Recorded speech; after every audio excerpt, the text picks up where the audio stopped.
হাট রবীন্দ্রনাথ ঠাকুর।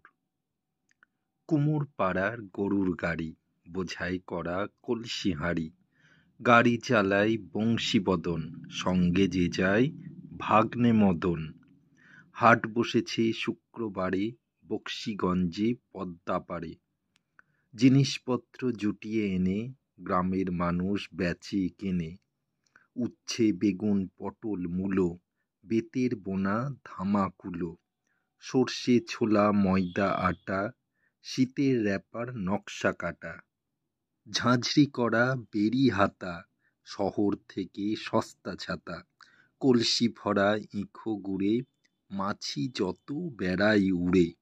খড়ের আঁটি নৌকো বেয়ে আনলো ঘাটে চাষির মেয়ে, অন্ধকানায় পথের পরে গান শুনিয়ে ভিক্ষে করে। পাড়ার ছেলে স্নানের ঘাটে জল ছিটিয়ে সাঁতার কাটে।